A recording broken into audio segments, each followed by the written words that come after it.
carte d'électeur. Dimanche, plus de 1000 bureaux de vote seront ouverts en Isère, dont 88 à Grenoble pour le premier tour des élections présidentielles. 12 candidats à une grande inconnue, l'abstention qui pourrait être historique.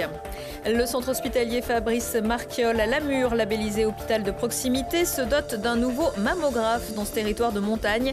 L'arrivée de cet appareil de dernière génération va permettre d'offrir des soins personnalisés et une détection supérieure des cancers. Et puis Rembrandt 3, une nouvelle aventure commence jusqu'à la fin du mois de juillet. Le couvent Sainte-Cécile à Grenoble, qui abrite la collection de gravures de Rembrandt du Fonds Glénat, propose une nouvelle exposition. L'espace scénographique a également été changé pour célébrer cette fois le clair-obscur.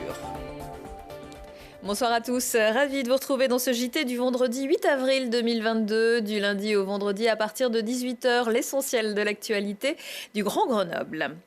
Dimanche, c'est le premier tour des élections présidentielles. En Isère, les bureaux de vote seront ouverts de 8h à 19h, sauf à Grenoble, Saint-Martin-le-Vinoux, Rives et Saint-Imier qui fermeront à 20h. La plupart des électeurs ont dû recevoir leur profession de foi, dont le portage a été confié à la Poste cette année. Et même si les masques ne seront pas obligatoires, ils seront mis à disposition de ceux qui souhaitent en porter. Sur les panneaux électoraux, il semblerait que certains aient déjà fait leur choix. À Grenoble, par exemple, difficile de trouver les affiches de tous les candidats, beaucoup ayant été arrachés. Et pour vous aider peut-être à faire votre choix, des chercheurs de Sciences Po Grenoble ont effectué quelques comparatifs qu'ils ont mis en ligne sur leur site polyverse.fr. Pour, disent-ils, recentrer la campagne sur le fond, ils proposent plusieurs outils. L'un pour comparer les thèmes de campagne des 8 principaux candidats, l'autre pour vérifier en un clin d'œil la composition thématique des programmes et enfin pour vérifier les promesses de campagne d'Emmanuel Macron.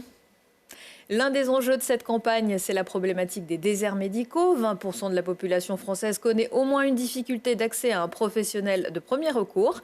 À Lamure, il existe aussi un hôpital de proximité qui vient de faire l'acquisition d'un mammographe, un appareil indispensable dans ce territoire de montagne isolé qui permet aussi de réduire l'afflux de patients à Grenoble. Jean-Baptiste Robert. Maintenir une médecine de proximité, c'est l'objectif du centre hospitalier de Lamure. L'hôpital Fabrice Marquiol s'est récemment doté d'un nouveau mammographe dernier cri. L'appareil permet de détecter les cancers du sein chez la femme comme chez l'homme qui peut aussi être atteint de cette pathologie. La personne arrive du coup torse nu face à l'appareil. Donc par exemple, ça, on va dire que c'est le sein de la dame. Donc elle se place face contre l'appareil. Donc on fait une face par sein et un oblique par sein. Donc là nous sommes en oblique.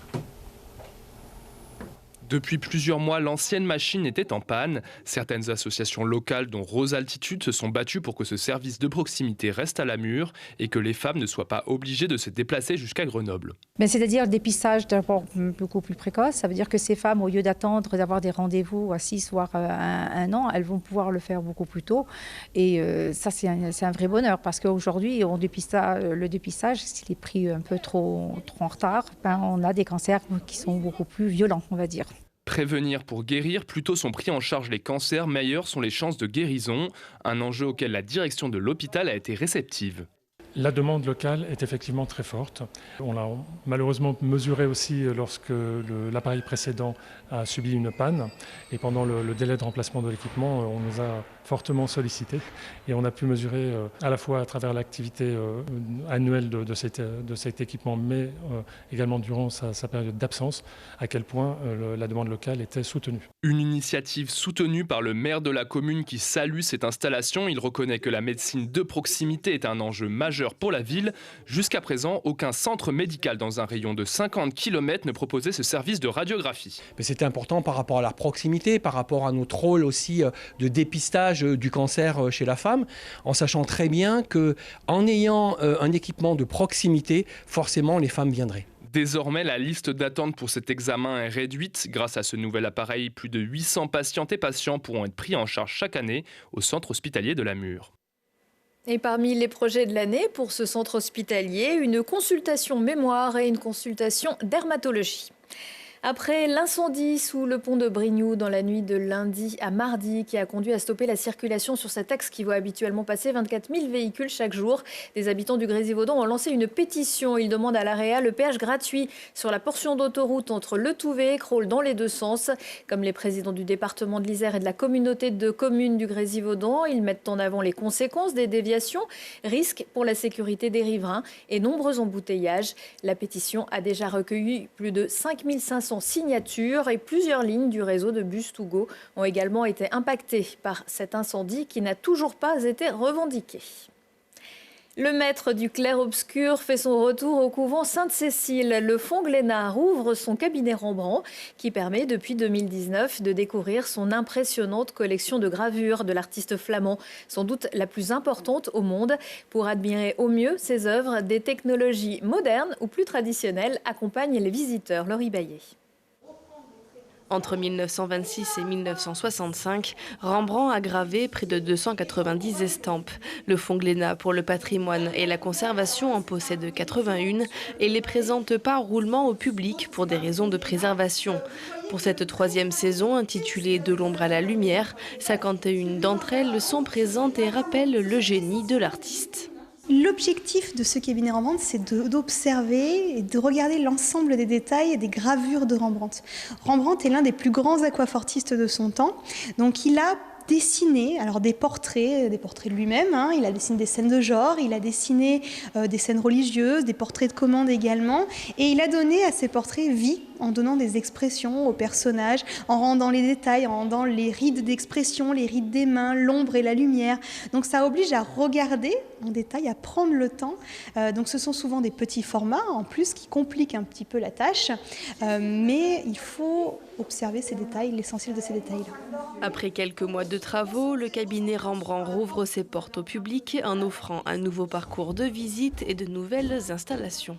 On propose donc, en plus de la découverte évidemment des œuvres gravées de Rembrandt, une découverte plus ludique avec des animations qui permettent de découvrir la partie détail en fait, des gravures et d'aller un petit peu plus loin justement dans l'observation. On va ensuite terminer la visite dans les cloîtres, ce qui nécessite évidemment une programmation régulière en exposition temporaire. Et donc cette année, on propose une exposition en lien avec les étudiants de l'école lyonnaise Émile Cole qui ont travaillé à réinterpréter l'œuvre de Rembrandt aujourd'hui par un atelier gravure. Aux gravures majoritairement issues du Fonds Glénat s'ajoute un prix de 7 estampes de la fondation parisienne Custodia qui abrite près de 15 000 estampes, 7 000 dessins, 450 peintures et des milliers d'objets d'art. Le cabinet Rembrandt est ouvert du lundi au samedi jusqu'au 23 juillet. La nature n'est pas une poubelle. Ce week-end, c'est l'opération 24 heures de ramassage des déchets plastiques en forêt de Briey et Angonne. À l'origine de cette initiative, l'association Jmatakosok de déchets plastiques, dont vous êtes le fondateur, Raoul Uru. Bonsoir. Bonsoir. Cette association, elle est née comment ? Alors elle est née donc en juillet 2020, donc ça faisait des années que moi je ramassais presque en solitaire des déchets plastiques dans les dunes de l'océan à l'Atlantique. Et donc et au fil des années, des gens se sont agrégés à moi et je me suis dit qu'il fallait quand même élargir l'opération, développer et si possible entraîner encore plus de personnes.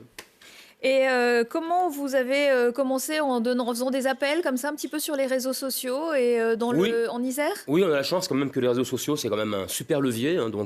Et là, donc, on est présent sur Twitter, Facebook, Instagram, LinkedIn, etc. Et donc, c'est quand même, on a connu des gens avec lesquels on n'aurait jamais communiqué sur cette thématique.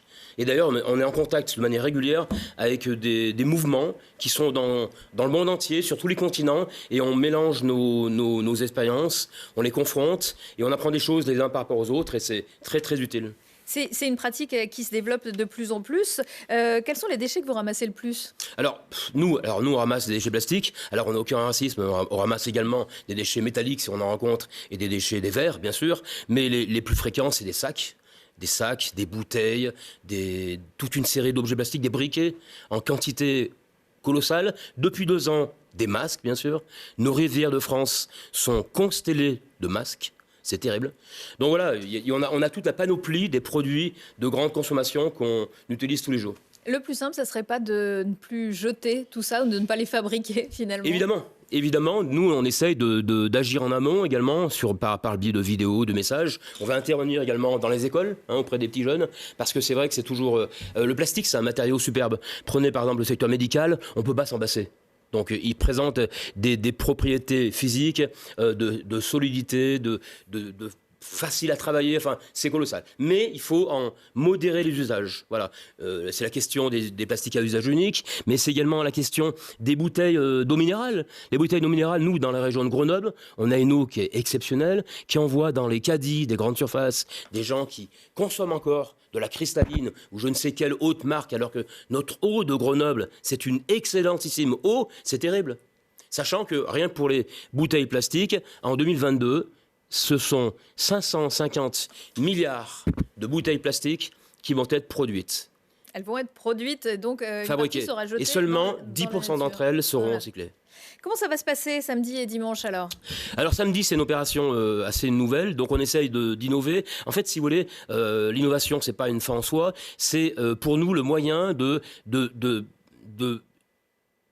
nettoyer un site qui est extrêmement souillé, la forêt de Briey. Il y a un pan de colline. Donc le rendez-vous, c'est à quelle heure? Alors le rendez-vous, c'est demain à 9h, 9h30. On va voir avec la météo, parce qu'ils sont encore en train de bouger. Mais ça, c'est donc... Alors c'est bien, il y a une cinématique. Les gens vont à Briey, à Tavernol. Ils prennent la route du fort de Montavie. Et là, il y aura des banderoles, il y aura des affiches. Il faut venir équipé ou alors avec nous, on donne sac, des gants.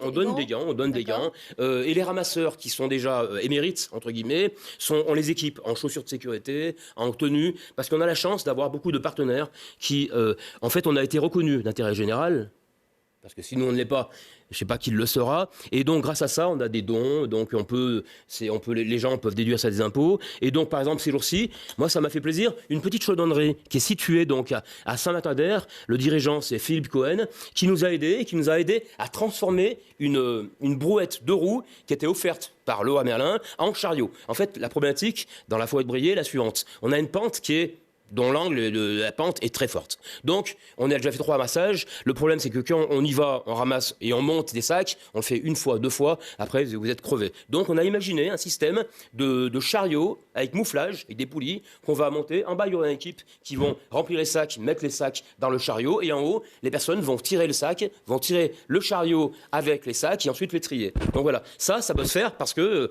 il y a des entreprises comme CSR donc à Saint-Martin-d'Air qui nous soutiennent. Et c'est sympa, quoi. Merci beaucoup, Raoul Rue. On sent que vous êtes passionné et que vous attendez beaucoup d'autres gens passionnés comme vous. Merci. Voilà. Merci. Vous le verrez à la fin de ce JT, mais après 2 ans d'absence, c'est probablement, vous le disiez, une ouverture sous la pluie qui attend la Foire des Rameaux samedi à Grenoble. En attendant, on l'espère, les beaux jours. La 3e plus grande fête foraine de France ouvrira tous les jours à 14h jusqu'au 1er mai avec un feu d'artifice en clôture le 30 mai, avec toujours les autotamponneuses, la galerie des glaces, les peluches, les pommes d'amour ou le Grand 8. La grande nouveauté cette année, c'est le Caraïbe Show. Si l'Esplanade est plus habituée à accueillir les cirques traditionnels, le Grand Théâtre de Grenoble propose lui vendredi et samedi soir le nouveau spectacle des Québécois de la machine de cirque. Après leur fabuleux ballet des serviettes éponges, ils reviennent avec la galerie dans un univers totalement différent, celui de l'art contemporain. Sous la houlette du metteur en scène Olivier Lépine, 7 artistes de cirque de renommée internationale et une musicienne multi-instrumentiste vous feront voyager aux frontières de l'art. Retour de l'actu à 19h, 21h, 23h et en replay sur télégrenoble.net. Belle soirée et excellent week-end à tous.